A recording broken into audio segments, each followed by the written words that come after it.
Shout out to our sponsor, Blue Apron. For less than $10 per meal, Blue Apron delivers seasonal recipes with ingredients and step-by-step instructions that make cooking easy. Yes, you too can cook. Check out this week's menu and get your first 3 meals free with free shipping as well when you visit blueapron.com/theknow. Welcome to The Know. I'm Ashley Jenkins. I'm John Reisinger. No Man's Sky has been kind of the gaming community's whipping boy for the last 8 weeks or so since its launch. Yes, it has been just about 8 weeks now. And it's seen an almost unprecedented fall from grace. First topping the charts as the most played game of the year and then dropping to less than 1,000 concurrent users on Steam within weeks. Wow. It hurts. It's been a rough ride for that game. But does it hurt more that it's now being accused of, well, like a kind of plagiarism? What hurts Does that more? hurt? I mean, yes, any of that will hurt. So blogger The Idiom, love the name by the way, has been speaking over the last few months with Miklo Studio founder and creative director Michael Payfair based on what he saw as a glaring omission in No Man's Sky coverage, the lack of comparison by pretty much any outlet to an earlier released game called Out There.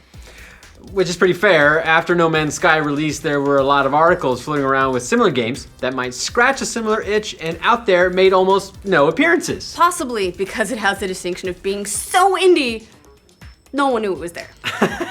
So let's see if there's any meat to the plagiarism concerns, starting with the surface similarities between the two titles. All right, so No Man's Sky bills itself as an insanely ambitious, procedurally generated galaxy exploration game focused on survival, combat, and trading. Combat?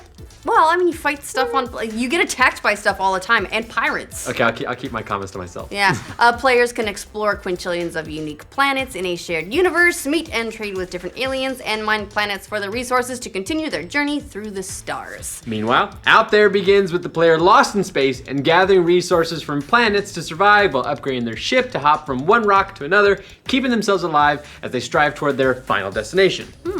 No Man's Sky began early development in 2012 with Hello Games founder Sean Murray taking inspiration from the more optimistic brand of science fiction from the 1970s and 80s, pre-Cold War stuff. Isaac Asimov, Arthur C. Clarke, Robert Heinlein, though he didn't round up a development team to really work with him too much until late 2013 when he completed the engine. Payfair's title began in 2012 as well with designer and writer Fiber Tiger and claimed inspirations from a similar era, including Dune, Star Trek, Flash Gordon. Flash Gordon, yes! Frederick Pohl, Lovecraft, and Oregon Trail. Though co-developer Fiber Tiger admitted that the game was entirely theoretical and no code had actually been set down until early 2013. Right, so one went to live with dad, one went to live with mom until that fateful meeting at summer camp when they decided to swap parents. So there are some... And then later got into some heavy drugs. And then there was like ear piercing and all that kind of stuff. So, there are some definite surface similarities, though the games end up following very different paths. In execution, Out There has been compared more to other mobile contemporaries, also contemporaries, like FTL, as it features a high level of difficulty and expects you to fail and start over in a tradition of roguelikes. No Man's Sky, meanwhile, has drawn more comparisons to other traditional platform space exploration titles like Elite Dangerous instead. Yeah, however, this does echo some themes that came up last week when Hi-Rez's new game, called Paladins, hit early access and immediately drew comparisons as a free-to-play clone of Overwatch. Except that it's been in development in one form or another since 2005 when Hi-Rez started work in a project called Global Agenda, a title Overwatch appeared to take some inspiration from themselves. And even though Hi-Rez admitted there were some elements from Blizzard's take on the class-based team shooter genre, specifically from some verbiage and the kill cams that they then borrowed back for Paladins, and maybe, who knows, a hero design or two. Both of those were actually similarly inspired by the earlier Team Fortress 2. Everything's a remix.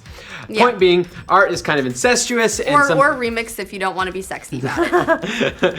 And sometimes that can work out, commercially speaking, since Paladins has crossed 1.1 million installs on Steam. Well done. Good job. I like Hi-Rez. Yeah, so Pablo Picasso is often quoted as saying, "Good art borrows, great art steals," although that sentiment actually goes way, way back further, considering even Shakespeare used other plots and tropes as inspiration in his work. This just in, video games are basically Shakespeare. Nope, they're not. Thou art. Actually, though, Hollywood is no stranger to this phenomenon either. In fact, I would say that H-Town tends to encounter this twin kind of syndrome on a far grander scale. Snow White and the Huntsman versus Mirror Mirror, Armageddon versus Deep Impact, Babe versus Gordy. Yep, Prestige versus The Illusionist.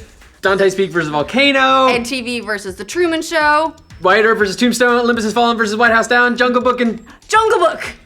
Also, Ants and Bugs Life. Remember that one? Yes, Ants and Bugs Life was Woody Allen as a bug. Alright, so what makes this No Man's Sky versus Out There scenario interesting is that unlike a lot of these high-budget Hollywood fights, this one was indie versus indie, and what really made the difference in how these two titles has been received was largely in how the titles marched from development through release, and possibly in their ultimate execution.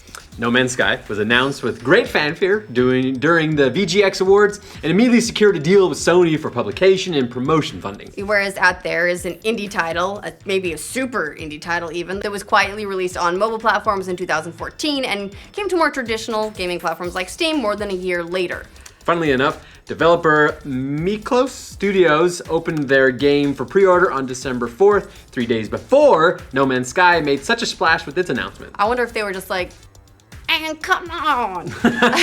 However, Out There's existence had been making the rounds since a bit earlier, like mid-2013, when it made its first appearance at the Rezzed Game Show as part of the Left Field collection, which is dedicated to highlighting promising indie projects. That's nice. So basically, one went off to be the belle of the ball, while the other earlier title struggled to make a name for itself, with one disaster after another that nearly saw it canceled any number of times. A bit of a bummer for Out There, really, since they ended up following FTL to market and ended up overshadowed there. Yeah, that's a bummer. With all the comparisons, though, did No Man's Sky really rip off Out There? It seems unlikely, at least in any large-scale fashion, but there are some suspicious bits. Payfair admits that he and the No Man's Sky team never had any communication, and he wasn't aware of the comparison until No Man's Sky hit shelves. However, he does feel there were some certain elements from Out There that were lifted with almost no changes, and implies that even if he wasn't aware of No Man's Sky, Hello Games was definitely aware of Out There. Specifically, Payfair says, inventory management and alien counters have exactly the same mechanics as in Out There. I'm not against getting inspiration from other games, but the way Hello Games did it feels lazy. The idiom draws further comparisons with the language barrier aspects of No Man's Sky with various alien species, and the upgrade paths for ships to increase storage for critical life-sustaining resources, which, again, need to be collected on planets to keep you alive. The bigger concern, at least from Payfair's perspective, is finding that line between inspiration and straight-up plagiarism. Payfair notes, inspiration is what has made art evolve since mankind started to exist. Inspiration is using someone's creative work foundations to build something new atop of it. Oh, now you're just stealing Picasso's quotes.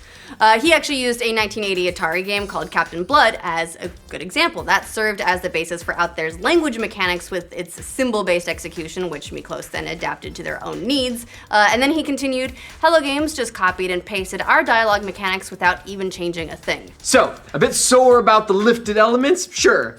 But a full ripoff? Despite the similarities and given the similar timeframes of development, even Payfair doesn't believe so. If anything, it's another interesting illustration of how certain similar inspirations can result in surprisingly similar but independent creative products. So is this where we make a crack about Out There at least being a finished game?